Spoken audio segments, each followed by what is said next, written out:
स्वागत है आप सभी का हमारी एक नई वीडियो के अंदर। और जैसा कि हम अपना केदारनाथ की जो वीडियो है, जो ट्रैवल हमने किया था केदारनाथ, उसकी वीडियो हम अपलोड कर चुके हैं अपने चैनल के ऊपर। आप वहां पर जाकर देख सकते हैं। और अभी की ये जो केदारनाथ की मैं वीडियो यहाँ पर बना रहा हूँ वो इन्फॉर्मेशन के लिए है। जो इन्फॉर्मेशन मैं आपको केदारनाथ के बारे में प्रोवाइड करा रहा हूँ, जैसा कि मेरे टाइटल में लिखा हुआ है कि जो 2013 की बाढ़ आई थी उसमें ये केदारनाथ मंदिर बचा कैसे रहा था। तो देखो, पहले तो केदारनाथ के बारे में सब ये जान लो कि जो केदारनाथ है, ठीक है, उसका अभी तक सही आंकड़ा हमारे पास नहीं है कि ये कब बना था। जैसे कि हमारे शास्त्रों में लिखा हुआ है, या जितने भी हमारे पुराण उठा के देखोगे, कोई ये बोलेगा कि ये जो मंदिर है ये पांडवों ने बनवाया था। कहीं शास्त्रों में आपको ये लिखा हुआ मिलेगा कि ये पांडवों ने बनवाया हुआ है। और कहीं पर ये लिखा हुआ होगा कि ये पांडवों के जो पुत्र थे राजा जन्मेजय, उन्होंने बनाया हुआ है। और कहीं पर ये भी लिखा हुआ है कि इसका जो जीर्णोद्धार था वो आदि शंकराचार्य ने किया था। लेकिन ये सब तो है पुराणों में लिखी हुई बात। जैसा कि उसमें लिखा हुआ है कि भाई ये 8वीं शताब्दी का बना हुआ है, 10वीं शताब्दी का बना हुआ है, जैसा कि हमारे पुराणों में लिखा हुआ है, ठीक, या फिर इस शास्त्र वगैरह में लिखा हुआ है। अब हम बात कर लेते हैं अपने साइंस के अकॉर्डिंग कि हमारा साइंस इसके बारे में क्या कहता है, जो मॉडर्न साइंस है हमारा। तो मॉडर्न साइंस के बारे के हिसाब से हम इसकी बात कर लेते हैं। तो जो मॉडर्न साइंस है वो ये बोलता है कि ये जो हमारा वाडिया इंस्टीट्यूट के अंदर, इसने इस पे रिसर्च किया था। केदारनाथ की जो चट्टाने हैं, मंदिर की जो चट्टाने हैं, इस पे रिसर्च किया था। तो जब इन्होंने रिसर्च किया, उनकी चट्टानों पे एक टेस्ट होता है लिग्नोमेटिक डेटिंग। तो जो लिग्नोमेटिक डेटिंग परीक्षण होता है वो पत्थरों की अवधि काल कितनी है उसका एक टेस्ट होता है कि जांच करने के लिए कि ये पत्थर कितना पुराना है। तो जब इस पे टेस्ट किया गया तो उन्होंने ये पाया उस टेस्ट के अंदर कि लगभग 14वीं शताब्दी थी और 17वीं शताब्दी तक, मतलब 3 सदियों तक, 3 शताब्दियों तक ये जो मंदिर था वो बर्फ के अंदर दबा रहा था। केदारनाथ का मंदिर मतलब 3 सदियों तक दबे रहने के बाद भी ये सुरक्षित था। ठीक, उसके बाद भैया इसमें जैसे कि सबने सुना होगा, देखा होगा कि भाई 2013 की बाढ़ आई थी। लगभग 5,748 जो सरकारी आंकड़े हैं उनके मुताबिक जो 5,748 लोग थे वो उस समय मारे गए थे। और तकरीबन 4200 गांव वहां के बर्बाद हो गए थे बाढ़ के अंदर। और जो एयर फोर्स थी उसने तकरीबन 1,10,000 लोगों को एयरलिफ्ट करा था 2013 की बाढ़ के अंदर।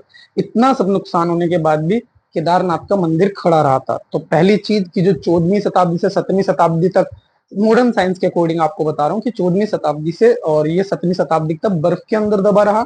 और मतलब बाढ़ में इतना कुछ खत्म हो गया, 4200 गांव तबाह हो गए, 5,748 लोग मारे गए, 1,10,000 लोगों को एयरलिफ्ट करा गया। उसके बाद भी ये जो मंदिर था वो बिल्कुल ऐसे ही खड़ा रहा। अब साइंस इसके बारे में क्या कहती है कि ये क्यों खड़ा रहा। देखो, आज तक जितने भी हिंदू धर्म के ज्यादातर मंदिर हैं, इसके पीछे का रीजन मैं बता देता हूँ कि साइंस इसके पीछे क्या रीजन बताती है। कि जितने भी हमारे हिंदू धर्म के मंदिर बने हुए हैं पूरे, कहीं भी आप उठा के देख लो, जितने भी बने हुए हैं उसके जो दिशा होगी वो पूरब पश्चिम होगी बनने की।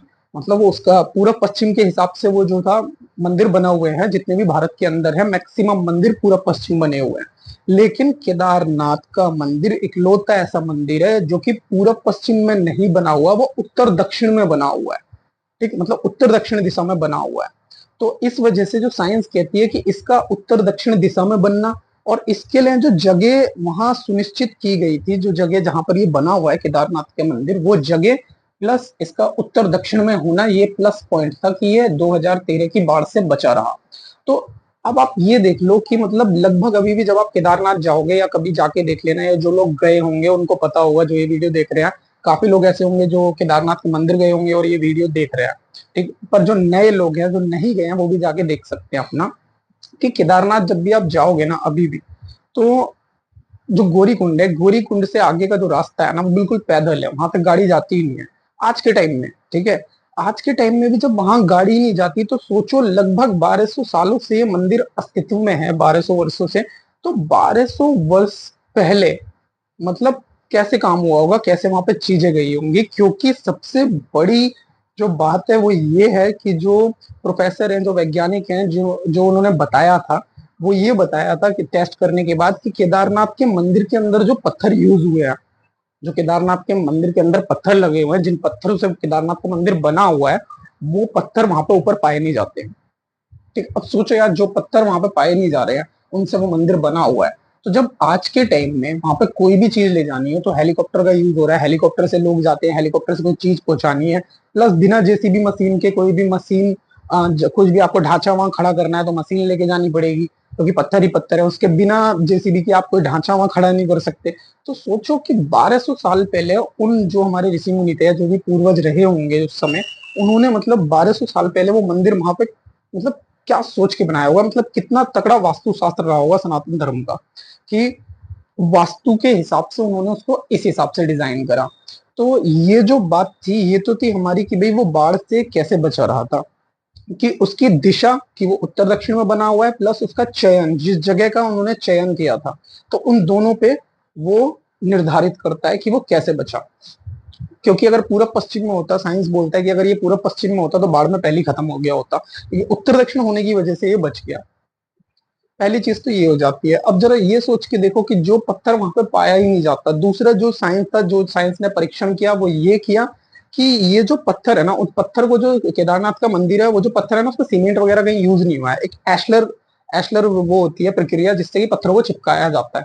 तो एशलर विधि से उनको चिपका दिया पत्थरों को, और उन पत्थरों पे ना जो वातावरण का है अभी भी कोई प्रभाव नहीं पड़ता। मतलब उन पत्थरों के, जैसे कि वो बर्फ में दबा रहा, 3 सदियों तक बर्फ में दबा रहा, अभी भी खड़ा हुआ है। अभी बाढ़ आई थी 2023 में, पानी में रहा, ठीक है, लेकिन उनका जो पत्थर का जो वो है ना, वातावरण जो है वो बिल्कुल सेम है। मतलब पत्थरों के गुणों पे कोई प्रभाव नहीं पड़ रहा, ठीक है, ना ही पड़ा, ना बर्फ में पड़ा, ना ही इस मौसम में पड़ रहा। तो बस यार ये सोचो कि जो हमारे पूर्वज रहे होंगे 12 साल पहले, ठीक है, उन्होंने मतलब उनका वास्तुशास्त्र कितना खतरनाक होगा कि उन्होंने इस हिसाब से इसको डिजाइन करा। तो ये तो था आपका केदारनाथ का। अब ये जो था कि भाई 2013 की बाढ़ में ये कैसे बचा रहा, ठीक है। तो इसके बचने का सबसे बड़ा रीजन ये था कि इसकी जो जगह देखी थी हमारे पूर्वजों ने, और इसकी जो दिशा देखी थी, जगह और दिशा के हिसाब से ये बचा रहा। क्योंकि ना तो ये पूर्व पश्चिम है, जैसे मैंने बताया कि उत्तर दक्षिण दिशा में बना हुआ है, और वो जगह उस हिसाब से। तो मतलब 1200 साल पहले उन्होंने कितना तकड़ा वास्तु लगाया होगा, कितना तगड़ा अनुमान लगाया होगा कि आने वाले भविष्य के अंदर ये बचा रहे। तो ये तो हो गई हमारी केदारनाथ मंदिर की बात।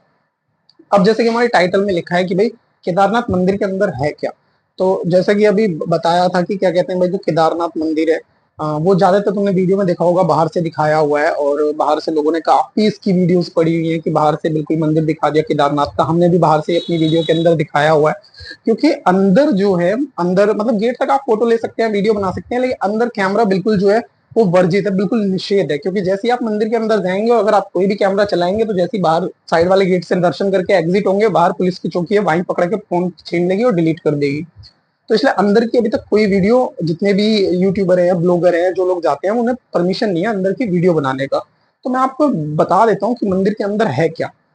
देखो, जैसे आप मंदिर में प्रवेश करेंगे और मंदिर में जैसे ही एंट्री करना चालू करेंगे, तो मंदिर के अंदर हमारे पांचों पांडवों की मूर्ति है, युधिष्ठिर की, अर्जुन की, भीम की, नकुल की, सहदेव की। इनके साथ साथ इनकी जो पत्नी है द्रौपदी, उनकी मूर्ति लगी हुई है। इनकी जो माता है, माता कुंती, उनकी मूर्ति लगी हुई है। और जो लक्ष्मी नारायण है हमारे कृष्ण भगवान, उनकी मूर्ति लगी हुई है। और इन सबके साथ हमारे जो स्वयंभू भोलेनाथ हैं, शिवलिंग है, वो वहां पे विराजमान है। तो कुल मिला के जो मंदिर के अंदर जो मूर्तियां लगी हुई हैं, वो पांचों पांडवों की, उनकी माता की, उनकी पत्नी की, और खुद कृष्ण भगवान की, और स्वयंभू शिवलिंग वहां पर हैं। तो ये मंदिर के अंदर लगा हुआ है। मंदिर के अंदर जो मूर्ति है वो ये लगी हुई है। अब सबसे बड़ी बात एक चीज का, ये तो मैंने आपको बता दिया कि भाई केदारनाथ कैसे बचा रहा 2013 की बाढ़ में, इसके पीछे क्या साइंटिफिक रीजन था। इतने गांव तबाह हो गए, इतने सरकारी आंकड़ों के अनुसार इतने लोग मारे गए, इतने लोगों को एयरलिफ्ट किया, लेकिन उसके बाद भी मंदिर बच गया, ठीक है। ये तो मैंने आपको बता दिया कि भाई ये था इसकी दिशा पे, कि ये किस दिशा में बना हुआ था, और उसकी जगह पे कि ये कहाँ पे बना हुआ था। वास्तुशास्त्र उस समय का बहुत खतरनाक हुआ करता था। बस ये सोचो कैसे उन लोगों ने, जो पत्थर वहां पे पाए नहीं जाते केदारनाथ में 1200 साल पहले, वो पत्थर वहां पे कैसे मिले होंगे, कैसे पहुंचाया होगा, जब कोई मशीन भी नहीं थी, कोई आधुनिक उपकरण भी नहीं था, फिर भी वहां पे वो पहुंचा दिए। तो ये तो भाई वो ही जाने कि उनका वास्तुशास्त्र क्या था और उन्होंने वो कैसे वहां पे पहुंचाए होंगे। अगर किसी जो ये वीडियो देख रहा है, अगर किसी को पता हो तो वो मेरे कमेंट में बता सकता है कि भाई वो ये पत्थर वहां पे जब पाए नहीं जाते तो कैसे पहुंचाए गए, और ये मतलब उस जमाने में जब कोई उपकरण नहीं था तो कैसे पहुंचाए होंगे। आप मेरे कमेंट में बता सकते हैं ये चीज, ठीक। तो ये तो हो गई हमारी केदारनाथ के बारे में बात, और केदारनाथ के मंदिर के अंदर क्या है उसके बारे में बात। और अब हम बात करने वाले हैं कि भाई जो भी लोग केदारनाथ जाते हैं या जाने का विचार कर रहे हैं जाएंगे। फिलहाल तो मैं अभी ये बोलूंगा कि भाई अभी मुझे आए हुए 4 दिन हुए हैं, भोलेनाथ का आशीर्वाद था कि मैं टाइम से निकल आया, क्योंकि जब मैं निकल के आया उसके 2-3 दिन बाद ही वहां पे भाई भूस्खलन हो गया, लैंडस्लाइड हो गई, तेज बारिश हो गई। ठीक। और उसके बाद भी क्या कहते हैं, अभी वहां पे पूरा गौरी कुंड से ऊपर का रास्ता पूरा बंद कर दिया है। तो अभी मैं बिल्कुल किसी को सलाह नहीं दूंगा कि भाई अभी फिलहाल वो जाए केदारनाथ की यात्रा करें, क्योंकि आपका जीवन भी भैया आपके परिवार के लिए बहुत ज्यादा अहम है। तो आप बाद में चले जाइएगा जब रास्ते खुल जाए, या नेक्स्ट टाइम चले जाइएगा, तो अभी बिल्कुल भी रिस्क मत लीजिएगा, बिल्कुल भी फिलहाल मत जाइएगा, क्योंकि मुझे आए हुए अभी 3-4 दिन हुए हैं और उसके 2 दिन बाद ही वहां पे लैंडस्लाइड हो गई है। ठीक है, तो मेरा किस्मत अच्छी थी, या फिर कह लो कि भोलेनाथ का आशीर्वाद था कि हम लोग टाइम से वहां से निकल के आ गए। तो ये तो हो गई बात। तो मैं अभी बिल्कुल सलाह नहीं दूंगा कि भाई आप लोग वहां पे जाओ। ठीक है, लेकिन जो भी नेक्स्ट टाइम जाने का प्लान बना रहे हैं या फिर जो लोग जाना चाहते हैं वहां पे, उनके लिए मैं एक चीज बोलूंगा कि देखो, जो भी आपका सामान है, मतलब जो लोग जैसे यंगस्टर है और काफी लोग हैं, तो जब हम गौरी कुंड से जाएंगे, गौरी कुंड से हम ऊपर की चढ़ाई करेंगे, तो भाई जो भी तुमको सामान लेने का है, जो भी तुम सामान लेना चाहते हो, खाने का पीने का जो भी तुमको चाहिए अपना, वो आप, मैं ये सजेस्ट करूंगा कि वो आप नीचे से अपना परचेज कर लो। क्योंकि जैसे जैसे आप गौरी कुंड से ऊपर की चढ़ाई चढ़ोगे ना, तो आपका सामान भी चढ़ेगा, मतलब सामान का जो रेट है ना वो भी उतना ही ऊपर चढ़ेगा। जैसे कि आप नीचे अगर कुछ खा रहे हो, नीचे पराठा खा रहे हो 40 रुपए का, जैसे 5 किलोमीटर आगे जाओगे तो वही वाला पराठा हो जाएगा 70 रुपए का। उसके ऊपर जाओगे तो वो पराठा हो जाएगा भाई 100 रुपए का। ठीक। एक समोसा होता है ना, एक समोसे का प्राइस वहां पे 60 रुपए है, समोसे का प्राइस है, जैसे आप ऊपर जाओगे।